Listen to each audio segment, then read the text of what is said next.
7년 이상 미국에 거주한 불법 체류자에게 영주권 신청 기회를 제공하는 법안이 어제 연방 하원에 상정됐습니다. 허정윤 뉴욕시경 경감이 한인 최초로 경정급 계급인 데퓨티 인스펙터로 진급합니다. 연방대법원이 보수 우위로 재편된 가운데 대법관 정원을 현행 9명에서 13명으로 늘리는 방안이 추진됩니다. 어제 맨해튼에서 은퇴한 뉴욕주 법원 판사의 아들이 어머니를 살해한 뒤 16층 고층 아파트에서 투신해 스스로 목숨을 끊었습니다. 코비드-19 백신은 이제 어린 뉴욕 시민들 생후 6개월부터를 위해 강한 보호력을 제공합니다. 그러므로 이제 가족 전원을 코비드-19으로부터 더 잘 보호할 수 있습니다. 코비드-19 백신에 대해 소아과 의사분께 얘기하십시오. 자세한 정보는 nyc.gov/vaccinefinder 또는 877-829-4692로 전화 주십시오.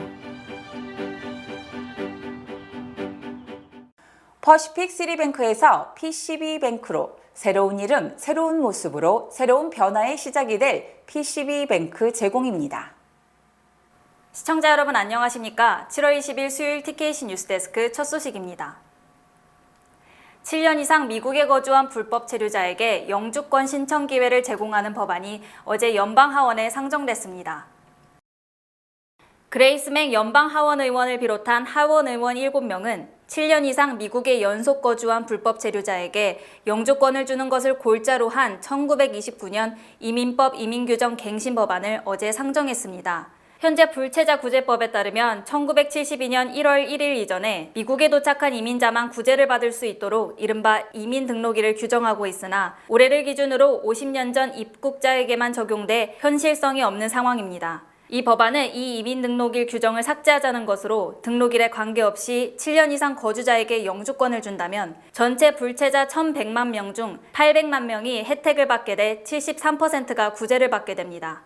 하지만 이 법안은 구제 대상이 너무 광범위해 원안대로 통과될 가능성은 없으며 일부 수정을 거쳐 하원을 통과해도 민주당과 공화당이 정확히 동수인 상원에서 통과되기는 힘들 것으로 전망됩니다.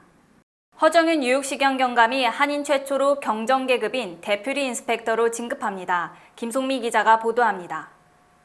NIPD에 따르면 허경감은 21일 퀸즈 컬리지 포인트 소재 폴리스 아카데미에서 열리는 진급식에서 현존 한인 NIPD 소속 경찰 중 최고위직인 데퓨티 인스펙터로 진급할 예정입니다. 1998년부터 NIPD에서 근무한 허경감은 백사경찰서, 백구경찰서 등 한인이 많은 퀸즈 지역에서 근무한 경력이 있으며 2016년 경감 진급 이후에는 맨하탄 차이나타운 로어 이스트 지역을 관할하는 7경찰서, 5경찰서에서 활약해왔습니다.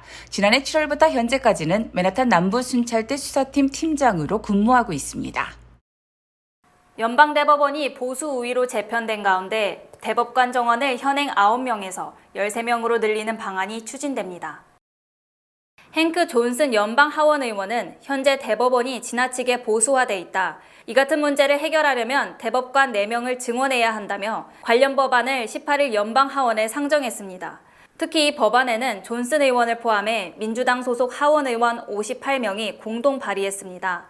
연방 대법관은 건국 직후인 1789년 6명이었다가 1863년 10명으로 늘어난 뒤 1869년 1명이 줄어든 구인 체제로 바뀐 뒤 현재까지 유지되고 있습니다. 또 1937년 민주당 소속인 프랭클린 루즈벨트 대통령이 뉴딜 정책을 추진하면서 대법원과 충돌하자 대법관 증원을 추진했지만 실패하는 등 몇 차례 증원 시도가 모두 무산됐습니다.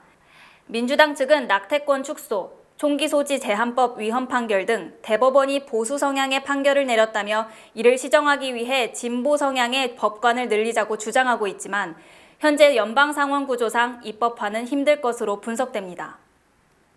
어제 맨하튼에서 은퇴한 뉴욕주 법원 판사의 아들이 어머니를 살해한 뒤 16층 고층 아파트에서 투신해 스스로 목숨을 끊었습니다. 어제 오전 10시 반쯤 맨하튼 어퍼이스트 사이드 79가의 한 고급 아파트 16층에서 올해 30세 남성 덕 솔로몬이 투신해 현장에서 사망했습니다. 또 이 아파트의 욕실에서 이 남성의 어머니인 65세 여성 다이앤 갤러거가 머리를 크게 다쳐 숨진 채 발견됐습니다.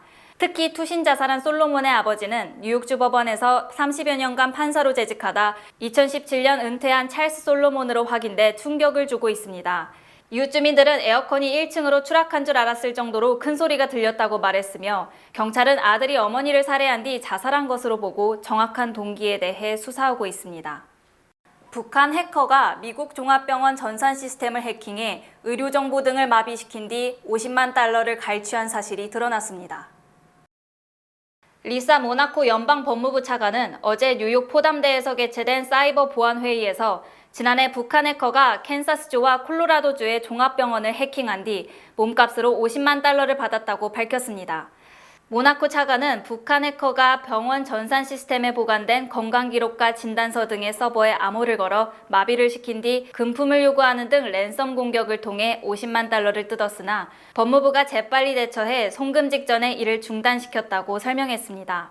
연방법무부는 이달 초 북한이 랜섬웨어를 이용해 의료기관을 공격할 수 있다며 경보를 내리기도 하는 등 북한의 병원 해킹은 지금도 계속되고 있는 것으로 알려졌습니다. 북한은 종합병원 외에도 은행 등의 전산망을 공격해 수십억 달러를 가로챈 혐의를 받고 있습니다. 최악의 뉴욕시장으로 평가받고 있는 드블라지오 전 뉴욕시장이 연방하원 민주당 예비선거 출마를 포기했습니다. 드블라지오 전 시장은 어제 연방하원 10선거구 유권자들이 다른 옵션을 찾고 있고 나는 유권자들의 의사를 존중한다며 오는 8월 치러지는 민주당 예비선거 출마 포기를 선언했습니다. 당초 주변의 만류에도 불구하고 출마를 고집했던 드블라지오 전 시장은 지지율 조사에서 연거푸 최하위에 머물자 이 같은 결정을 한 것으로 풀이됩니다. 지난 14일 발표된 여론조사 결과에 따르면 드블라지오 전 시장을 지지한다는 답변은 5%에 그쳐 칼리나 리베라 뉴욕시 의원의 17%, 율린 리우 뉴욕주 하원의 14%에 비하면 3분의 1에 불과했습니다. 한편 이 선거구에는 20대 한인 여성 엘리자베스 김 씨를 비롯해 약 10명이 출마를 선언한 상황입니다. 미국 내 물류 공급망이 3개월 연속 개선된 것으로 조사돼 조만간 물가 상승이 주춤할 것이라는 전망을 낳고 있습니다. 이에 대해 김송미 기자가 보도합니다. 영국 옥스포드 이코노믹스가 개발한 공급망 압력 지수에 따르면 지난달 1일 기준 미국 공급망 압력 지수는 14.9를 기록했습니다. 이는 1년 전 10.9보다는 여전히 높지만 지난 3월 17.1보다는 낮아진 것이며 4월부터 3개월 연속 하락세를 보이고 있습니다. 공급망 압력 지수는 운임 제공량, 인건비 등의 물류 관련 지표를 수치화한 것으로 20에 가까울수록 공급망의 병목 현상이 심각하다는 것을 뜻합니다. 또 해상 화물 운송 가격도 중국에서 로스앤젤레스 등 미 서부로 향하는 컨테이너 운임이 지난 10일 기준 40피트 컨테이너 1개당 7,400달러로 지난해 5월과 비슷한 수준으로 하락하는 등 해상 운임이 안정세로 돌아서고 있습니다. 이에 따라 경제 전문가들은 인플레이션의 가장 큰 원인으로 지목된 공급망 혼란이 점차 개선되고 있으며 천정부지로 치솟던 물가도 내림세로 돌아설 수 있다고 전망했습니다. 지난달 신규 주택 착공과 허가 건수가 동시에 9개월 만에 최저치를 기록해 부동산 시장 냉각이 현실화된 것으로 조사됐습니다. 연방상무부는 지난달 주택 착공 건수가 5월보다 2% 감소한 연율 기준 156만 건에 그쳤으며 이는 지난해 9월 이후 가장 적은 것이며 블룸버그 통신이 집계한 전문가 전망치 158만 건보다 낮았습니다. 또 향후 주택시장을 가늠할 수 있는 신규 주택 허가 건수는 연율 169만 건으로 한 달 전보다 0.6% 감소했으며 이 또한 지난 9월 이후 최저치입니다. 특히 코로나19로 인해 큰 인기를 끌었던 단독주택의 착공과 허가 건수는 2년 만에 최저치를 기록했습니다. 이 같은 현상은 금리 인상에 따른 모기지 이자 상승으로 주택 수요가 줄어들고 있으며 재고가 늘어나는 등 부동산 시장 냉각에 따른 것으로 풀이됩니다. 어제 한국에 온 옐런 미 재무장관이 제일 먼저 찾았던 곳은 바로 LG배터리 연구소입니다. 정준호 기자가 보도합니다. LG연구소를 찾은 옐런 미국 재무장관은 배터리와 반도체를 중심으로 한미가 협력해야 한다고 강조했습니다. 그러면서 중국을 향해선 견제의 목소리를 높였습니다. We cannot allow countries like China to use their market position in key raw materials, technologies, or products to disrupt our economy or exercise unwanted geopolitical leverage. 미국과 한국, 일본, 타이완이 함께 치포 반도체 동맹을 맺자는 주문입니다. 미국이 원천 기술과 장비를 대고 일본이 소재와 부품을 공급해서 우리나라는 메모리, 타이완은 비메모리 반도체를 만들자는 게 치포 동맹입니다. 네 나라를 합치면 세계 반도체 시장 점유율의 90% 이상을 차지하게 돼 미국은 반도체 패권을 쥐고 중국을 견제할 수 있게 됩니다. 미국은 다음 달까지 치포 참여 여부를 알려달라고 통보한 상황. 치포에 들어가면 미국의 기술과 일본의 소재를 활용해 안정적으로 반도체를 생산할 수 있습니다.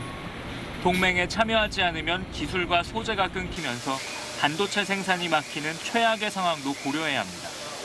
참여를 결정하면 중국이 걸립니다. 전체 반도체 수출의 60%가 중국과 홍콩에 집중된 데다 그동안 중국에 대규모 투자를 해서 반도체 공장을 여러 지었기 때문입니다. 기술은 미국에, 판매는 중국에 기대는 현실이 발목을 잡고 있습니다. 우리가 치포 동맹을 덜므로써 중국에 있는 메모리 반도체 공장에 업그레이드와 생산 확대를 할 수 있기 때문에 우리가 외교적으로 강조를 하고 중국을 설득을 해야 될 것 같습니다. 정부는 다른 산업에 미치는 영향을 포함해 신중히 검토하고 있다는 입장만 내놓고 있습니다. SBS 정준호입니다. 미 국무부가 발표하는 각국 인신매매 보고서에서 한국이 20년 만에 2등급으로 한 단계 내려앉았습니다. 워싱턴 남승모 특파원입니다. 지난해 10월 50대 경계선 지적장애인을 7년간이나 강제 노동시킨 이른바 제2의 염전 노예 사건. 이런 언론 보도와 시민단체의 조사 등을 종합해 미 국무부가 매년 발표하는 인신매매 보고서에서 우리나라는 올해 인신매매 방지 2등급으로 한 단계 하향 조정됐습니다. 등급이 떨어진 건 20년 만에 처음입니다. 미 국무부는 한국 내 청소년 대상 성매매 강요와 온라인을 통한 성착취 등을 언급했습니다. 특히 외국인 피해를 강조했는데 성매매를 강제당한 외국인 피해자가 오히려 처벌받고 때로는 추방당했다고 지적했습니다. 또 한국 어선에서 외국인 노동자에 대한 강제 노동이 만연한다는 보고가 있다면서 인신매매범에 대한 법원 처벌 수위도 전보다 약했다고 평가했습니다. 18 countries were downgraded a tier, indicating that they either didn't make significant increasing efforts to combat trafficking. 일본과 이탈리아 등 133개 나라가 2등급으로 분류됐고 북한과 함께 중국과 러시아는 최하위인 3등급으로 분류됐습니다. 20년 연속 최악의 인신매매 국가로 평가된 북한은 즉각 반발했습니다. 지난달 27일 50여 명이 숨진 텍사스주 미립국 참사를 거론하며 미국이야말로 인신매매가 성행하는 나라라고 비난했습니다. 2등급의 경우 별도의 제도적 불이익은 없지만 3등급으로 지정되면 해외 원조 대상에서 제약을 받게 되고 다국적 개발은행에서도 미국의 지원을 받지 못할 수 있습니다. 정부 당국자는 보고서를 검토해 사실관계가 맞지 않는 부분은 적극 설명하겠다고 밝혔지만 제한적이나마 국가 평판에 부정적인 영향이 있을 걸로 보입니다. 워싱턴에서 SBS 남승모입니다. 7월 20일 수요일 TKC 뉴스데스크 여기서 마치겠습니다. 시청해주신 여러분 고맙습니다.